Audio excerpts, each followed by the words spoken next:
기성고 김장으로 이해하기. 김장 100포기에 100만원, 절이기 50, 양념 50으로 정한 계약. 김장 100포기 100만 원에 해주기로 했죠? 절이기가 50만 원어치 1, 양념이 50만 원어치 1이라고 보고 정한 값이잖아요. 네.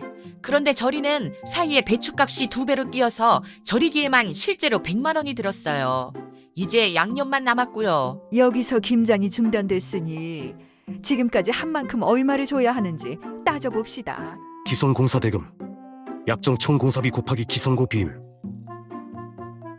벌써 100만 원 썼으니 100만 원 다 주세요. 내가 약속한 건 김장 전체에 100만 원이에요. 쓴 돈이 아니라 100만 원 중에서 김장이 된 만큼만 떼어주는 거예요. 기성고 비율, 포기수가 아니라 일의 값의 비율. 100포기 중에 절이기까지 다 했으니 90%는 됐죠. 90만 원 주세요. 손이 많이 간 건 절이기지만 값으로 치면 절이기 50만 원 더하기 양념 50만 원이잖아요. 아직 50만 원어치 일이 통째로 남은 거니까 김장은 반만 된 거예요. 분자, 영수증이 아니라 이미 한 일의 객관적인 값. 그럼 절이기라도 100만 원으로 쳐줘요. 배추를 실제 그 돈 주고 샀으니까. 영수증이 아니라 그 일을 하는데 보통 얼마가 드는지로 계산해요. 비싸게 샀거나 일을 서툴게 해서 더 든 돈은 인정이 안 돼요. 분모, 끝난 일의 값, 더하기 남은 일의 값. 양념은 반나절이면 끝나는데 그게 그렇게 커요? 시간이 아니라 돈이에요. 50만 원 더하기 50만 원. 밑에 놓는 숫자는 100이에요. 사다 놓은 재료, 아직 한 일이 아닌. 양념하려고 새우젓, 고춧가루를 30만 원어치 사다 놨어요. 이것도 얹어서 80만 원 주세요. 아니요. 배추에 버무려지기 전까지는 김장이 아니라 그냥 재료예요. 냉장고에 있는 고춧가루는 한 일에 못 들어가요. 그건 철수 엄마가 도로 가져가면 되는 거고요. 가격 기준 시점, 김장이 멈춘 날. 분자와 분모는 같은 날의 값으로. 그럼 50만 원짜리 일이라는 건 언제 배추값으로 따져요? 계약할 때랑 지금이랑 값이 다른데. 김장이 멈춘 날의 배추값이 원칙이에요.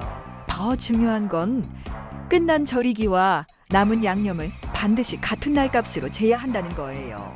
하나는 옛날 값, 하나는 지금 값으로 재면 저울이 기울어지니까요. 비율 50 나누기 100, 50%. 받을 돈 100만 원 곱하기 50%, 50만 원. 정리하면 비율은 50 나누기 100, 50%예요. 받을 돈은 100만 원 곱하기 50%, 50만 원이에요.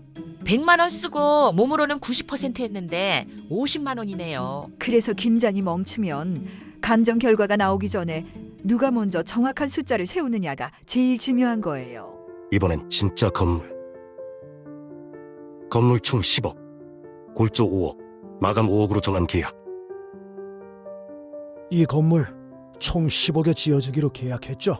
골조 공사가 5억짜리 일, 마감 공사가 5억짜리 일로 보고 정한 금액이잖아요. 네. 그런데 골조 올리는 사이에 철근, 콘크리트 값이 2배로 뛰어서 골조에만 실제로 10억이 들었습니다. 이제 마감만 남았고요.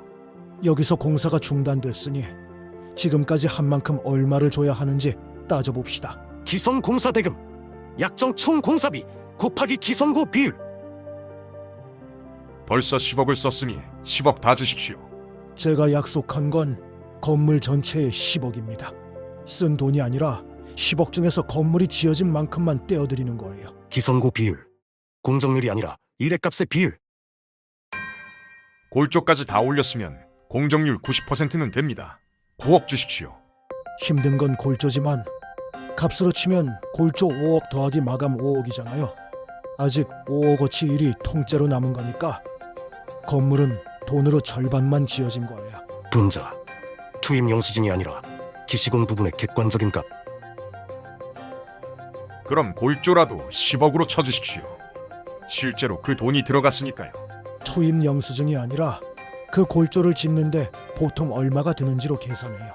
자재를 비싸게 샀거나 시공이 비효율적이어서 더 든 돈은 인정이 안 됩니다. 분모, 기시공 부분의 값 더하기 미시공 부분의 값.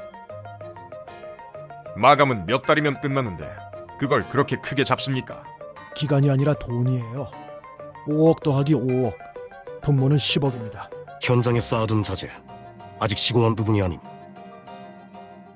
마감하려고 타일, 창호를 3억어치 발주해서 현장에 쌓아뒀습니다. 이것도 얹어서 8억 주십시오. 아니요. 건물에 붙기 전까지는 시공이 아니라 그냥 자재입니다. 야적장의 타일은 시공한 부분에 못 들어가요. 그건 시공사가 도로 가져가시면 되는 거고요. 단가 기준 시점, 공사가 중단된 날, 분자와 분모는 같은 날의 단가로. 그럼 5억짜리 일이라는 건 언제 자재값으로 따집니까? 계약 때랑 지금이랑 값이 다른데요. 공사가 중단된 날의 단가가 원칙입니다. 더 중요한 건 끝난 골조와 남은 마감을 반드시 같은 날 단가로 재야 한다는 거예요. 하나는 옛날 단가, 하나는 지금 단가로 재면 저울이 기울어지니까요. 비율 5억 나누기 10억 50%. 받을 돈 10억 곱하기 50%. 5억. 정리하면 비율은 5억 나누기 10억 50%예요. 받을 돈은 10억 곱하기 50% 5억입니다. 10억을 쓰고 공정률로는 90%인데 5억이라니. 그래서 공사가 멈추면 감정 결과가 나오기 전에 누가 먼저 정확한 숫자를 세우느냐가 제일 중요한 겁니다. 자, 그럼 개선기가 시공사 사장님들이 꼭 해야 할 일을 정리해 드릴게요. 첫째, 자재값이 오르면 미루지 말고 즉시 계약 금액 조정을 요청하세요. 물가 변동 조항은 계약서에 미리 넣어두는 게 안전하답니다. 둘째, 공사가 멈출 것 같으면 그날부터 사진과 자료로 기시공 부분을 꼼꼼히 기록하세요. 먼저 정확한 숫자를 세우는 쪽이 유리하니까요. 짤, 현장에 쌓아둔 자재는 기성고에 들어가지 않아요.